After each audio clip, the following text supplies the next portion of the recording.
Panguva inoi hazvina kumira zvakanaka. Apa toona kuti vanhu vakufamba vachitaura mashoko vachiti aiwa vanonzi VP vanonzi general panguva inoi pamwe chete nemudzimai wake. Panguva inoi vakomana vanenge vari kunyatsa kumobiliza, vanenge vari kunyatsa kuchenesa zita ravo kuitira kuti sezvinozivikanwa nenyika yose kuti according kumutemo this VP Vice President Constantino Chiwenga is the one who is aligned in a succession. Sanapera mashoko anobudatirwa nevanhu vanyatsa kuona kuti aiwa maybe is advancing aiwa for my campaigns when you subscribe or like or turn the bell icon.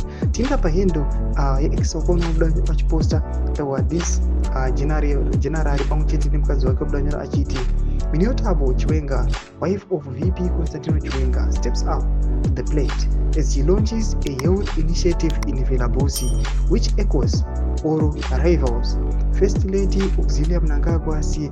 Angel of Hope, Zimbabwe, potentially challenging the landscape of influence within ZANU-PF and Zim, especially Matebeleland. Do mashuka tuna kuti number 1 tuna wakomana vachina kumatebeleland aiwa zvinozoratidza kuti vamungoziva kuti Matebeleland aiwa ndokunongozikana kuti vakomana havanyatso kuwirirana nethe regime, ndo kwanoenda ikoko achinochallenge the Zim First Lady aiwa nethe Angel of Hope yamuziva aiwa yavanenge vachitungamirira. Panapa tuna kuti the initiative aiwa yekufila bus nehealth care system yaanoisa yatakambonzwa kuti aiwa it is a free health care system. Toona kuti yava kuattracta vanhu kuti vave aiwa vachifarira kuti aiwa under this general kana kuti VP Constantino Chiwenga maybe angange ari mafuro manyoro. Mashoko atoona kuti marivals pamwechete netension muthe regime aiwa panguva inoi ndozvatangoziva kuti aiwa ndozvo zvatongova. Tonze mafungiro enyu mati kudii pamusoro pechitiko ichi. Nango mesection edu, subscribe or like, turn on the bell icon.